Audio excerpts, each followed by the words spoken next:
Ако някога сте минавали, чували предстои ви посещение или просто сте местен жител на край столичното село или квартал, все още не се знае Казичене, никой не знае дали се пише са или са. Има няколко важни неща и хора, които трябва да знаете, за да улесните пребиваването си там.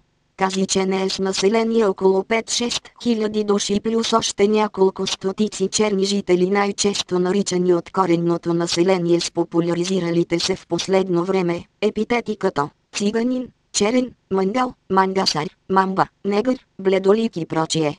Селското местно училище 71 СО е точното място, ако искаш да си намериш оригинални нюйоркър очила или часовник на половин цена.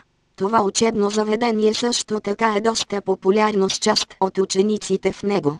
В училището е препоръчително и безопасно да носиш кавалерийски щит, метална ризница, копие, бойна брадва, кинжал, арбалет, да си служиш добре с мечове, ножове, боксове, палки и като допълнение покрит шлем за всеки случай да не те напръскат с спрей, общо взето рицарска средновековна екипировка.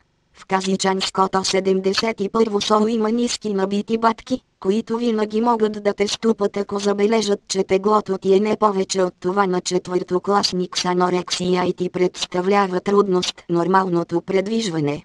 Също така училището може да се похвали с синове на поп-фолк звезди, участници в най-различни телевизионни формати плюс още няколко знаменити за селото имена, които най-често можете да дочуете в задният двор на училището. Сред местните има определен кръг от хора, чието съсловие представя и всява страх в останалите жители. Ако искаш да си по-готин, не използвай името си, а просто си измисли прякор, макар и той да бъде несвързан или нелеп, така митичността се покачва и получаваш бонус точки. Сред най-често споменаваните имена и прякори на коренното население са тези на Чушката, Динков, Змея, Шефа, Ветерана, Стунджи, Габровеца, Широкия, Завоя, Арабов, Дебелия, Фаската, Къдравия, Цури, Рижавия, Мишката, Бълхата, Цеката, Слънцето, Зебрата, Бухтата, Големия, Лигата, Бацали, Стрелата, Бакъра, Фадромата, Гърчавия, Тупалката.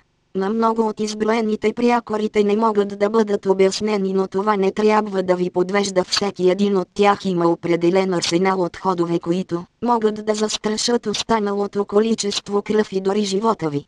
Ако сте спортна личност и искате да поритате, то неизбежно ще посетите местната клетка, като след 10-минутно ритене ще си имате работа с местен жител с странното име Геро, който ще откаже да върне топката ви, която случайно е попаднала в близкия му двор или просто защото е решил да заключи металните врати на съоръжението. През селото минават два крайградски автобуса 8 и 14, като от съвсем скоро курса на осмицата бе удължен до близкото гето от другата страна на околовръстното, наречено с мистериозното име Видните. Не е точно защо се казва точно по този начин, като 80% от пребиваващите там не са много видни, особено през тъмната част на денонощието. Там има всякакви типове, които могат да ти свършат в буквален смисъл черната работа.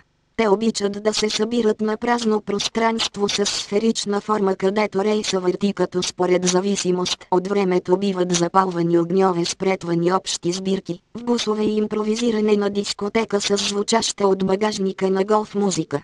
До това интересно местенце се намира и близкото езеро, което е перфектното място за хващане на инфекциозна болест, ако решиш да поплуваш или гмуркаш, нищо че това дори е платено, ако решиш да биваш влачен по повърхността на водата с дървена дъска, наречена уейкборд, на който трудно биха се закрепили повече от балъците платили за уж удоволствието. Кази, че не е перфектното място, ако майка ти и баща ти получават малко над минималната работна заплата и джобните ти се простират до 4 лева на ден, защото ще изглеждаш готин сред останалите. Винаги можеш да спестиш за някоя скъпа дрежка от мола, която ако вземеш на промоция ще ти излезне колкото тези от Илиенци женски пазар или дружба, но ще изглеждаш баровец в очите на останалите. Така биеш на очи и се превръщаш в цел на известна част от по-слабия пол, пребиваващ на територията на Казичене. Ако си купиш шапка Адидас с козирка, ти вече си сред топ 5 в техният списък. Казичанските масти, както често биват наричани, са едни от най-лесните и разпуснати шафранти, и особено тези от израстващото поколение. Някои от тях имат известна и неразрушима непоклатима репутация сред връстниците си, като обхвата на прякорите им стига до съседните Кривина, Бусманци, Абдовица, Гараискари, Дружба, а на по-известните достига и до най-топлите точки на столицата. Ако искаш покачване на ултра с репутацията, винаги можеш да се скараш или да заплашиш някоя от местните учителки, а след това да запалиш цигара в двора на училището пред зоркия поглед на червенокосата охрана. Зад двора на училището има открито кухо пространство под едно от стълбището, което често става обект на най-различни всестранни сбирки и срещи, сред които най-честия израз е обратно по часовниковата стрелка. Ако присъстваш на поне една от тези сбирки, е препоръчително да се похвалиш на голяма част от приятелите си, които са отсъствали от мероприятието, а те от своя страна да популяризират твоя подвиг, който ще повиши готиността ви сред аверите. В Казичене има местен маркет, който е цел номер 1 в голямото междучасие на учениците от 1 до 12 клас в 71 СОУ.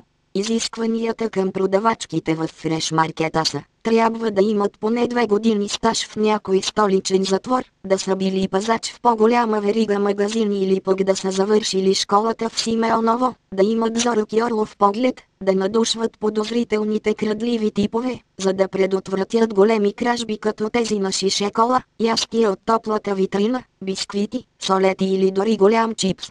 Само на една стена разделение биват и мазните калорични глетави, но пък любими на децата закуски, които спомагат за бъдещите пациенти, и доходи на дебелариумите Мефисто и Лъки. В Казичене има няколко аперитивни заведения, в които можеш да си поръчаш една безалкохолна напитка и да убиеш свободно време от порядъка на 4-5 часа, а ако имаш още някой друг лев и искаш да си по-готин, можеш да отидеш в така наречената зона, в която отново препоръчително е телефон, с интернет и свалено Facebook приложение, с което да се тагнеш. Само на няколко крачки разстояние от местното училище и местният фитнес, в който можеш да отидеш дори ако нямаш пукната пара в джоба, защото 80% от случаите се измъкваш и не плащаш благодарение на заетостта на собственика, наричаното станалите празноглави типове, Янко. В фитнеса най-честата тренировка, която напряга автофокуса на камерата ви, е 4 серии по 12 снимки, след които трябва да подбереш най-назобената, изродска и нацепена, която да качиш в Фейсбук, и ако не успее да насъбере достатъчно лайкове, да изтриеш и да качиш в по-подходящо време, например, час пик от порядъка на 20-21 часа. В случай, че докато се снимате нараните някоя част от тлъстото си тяло, не се безпокойте, точно срещу фитнес залата е разположена и здравната служба, в която ако успеете да дочакате реда си в любезната компания на няколко възрастни мъже и жени, чиято средна възраст е 84 години, ще бъдете обслужен по най-добрият начин от местните медицински специалисти. Ако не сте ученик, а сте възрастен безработен мъж, винаги можете да преминете от другата страна на ЖП прелеза и да си намерите работа в някой от многото заводи като Чипита или Аустротерм за 220 лева с 23-часов работен ден. Това не е експлоатация. Запомни, никога не отваряй дюнерджийница, защото има голяма вероятност да изгори по нелеп начин. А сега шърни да си знаят балът.